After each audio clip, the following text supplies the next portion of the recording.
Bonjour à tous et bienvenue dans ce podcast. Je m'appelle Gaïa et serai aujourd'hui accompagnée de Louison pour présenter cette émission. Nous sommes étudiantes en génie urbain à Polytech Lille et nous sommes réunis aujourd'hui pour vous parler de la vision que nous portons en tant qu'étudiantes et étudiants sur un sujet d'avenir dans le domaine de l'aménagement urbain, à savoir la physique urbaine. Cet échange intervient en effet pour appuyer les propos présentés par le projet Aube, qui est l'acronyme de Avancer vers un urbanisme de basse énergie. C'est un projet de recherche et enseignement en physique urbaine qui est coordonné par Pôle Énergie, ainsi que l'Université de Lille et Polytech Lille. Louis, Laura et Simon, vous êtes ici pour médiatiser un projet d'envergure du domaine de la physique urbaine, porté par des enseignants de la formation d'ingénieurs en géomatique et génie urbain de Polytech Lille. Jairo Acuna, docteur en physique urbaine, et Olivier Blampin, directeur de formation et chercheur en hydrologie urbaine. Laura, est-ce que tu peux nous introduire donc le projet Aube ? Oui, bien sûr. Alors, comme l'a dit Gaïa, Aube, c'est l'acronyme de Avancer vers un urbanisme de basse énergie. Le projet Aube a pour but de développer des logiciels capables de réaliser des simulations de champs thermiques, acoustiques et lumineux à grande échelle. Ces simulations permettront ainsi d'évaluer les coûts et les avantages de différents scénarios de réhabilitation urbaine. Merci Laura pour cette introduction. Maintenant, peut-être que Louis, tu pourrais nous expliquer ce qu'est la physique urbaine et le lien qu'elle a avec le projet Aube. Merci Gaïa. Alors oui, pour moi la physique urbaine c'est une discipline assez récente qui vise à scientifiser des concepts issus des métiers de l'urbanisme et de la construction civile. Pour cela, elle s'appuie sur des lois générales de la physique pour ainsi procéder à une analyse fine des structures de la ville. L'objectif de ces analyses est de mieux comprendre leur fonctionnement et ainsi d'agir plus efficacement sur leur résilience aux aléas climatiques. C'est vrai que l'analyse des villes, c'est un sujet qui est plus que d'actualité au vu des risques auxquels les territoires s'exposent avec l'urbanisation et l'artificialisation des sols. Et oui, surtout quand on sait qu'au cours des 2 derniers siècles, la population mondiale a connu une forte croissance. Elle s'est multipliée par 8, tandis que la population urbaine a été multipliée par 20. C'est absolument énorme et cette tendance a des conséquences sur la structuration urbaine.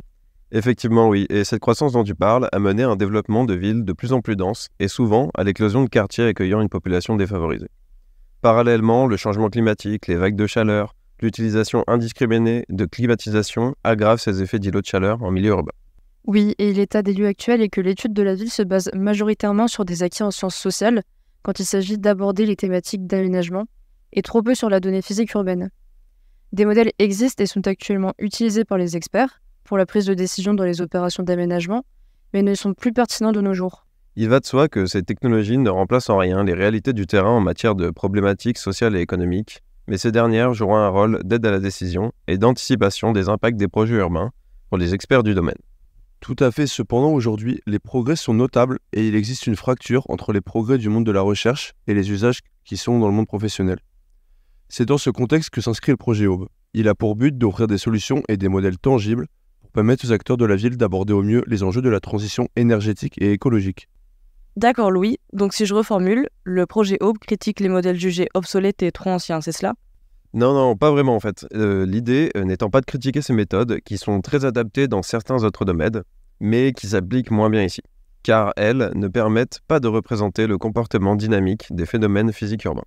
La méthode privilégiée par le projet Aube permet d'étudier un environnement dans son entièreté, une rue par exemple. Donc Aube reprend des méthodes développées dans les années 70 et profite des avancées informatiques actuelles. L'enjeu du projet consiste donc à améliorer la précision et l'usage de ces modèles.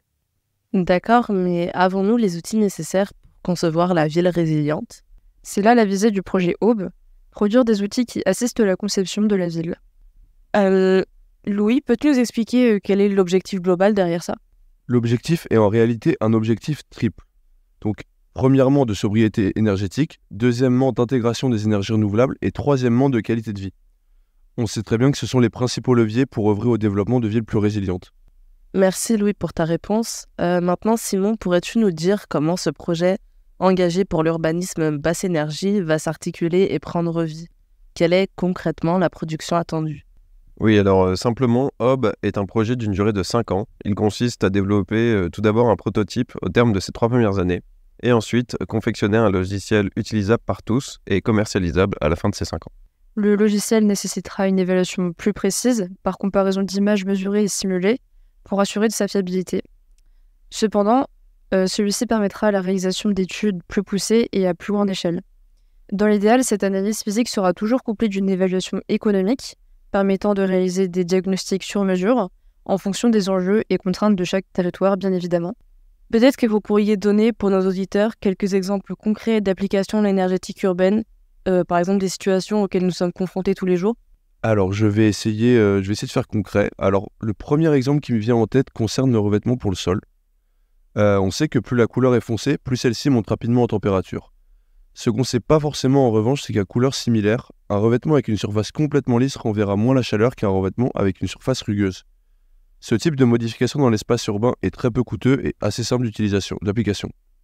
Mais il peut réduire la chaleur ressentie de plusieurs degrés. De même, pour les surfaces humidifiées, une fine pellicule d'eau à la surface d'un revêtement suffit à diminuer la chaleur ressentie d'un espace. J'ajouterais même à cela que la réflexion des rayons solaires sur les bâtiments amplifie l'effet de chaleur ressenti dans une rue.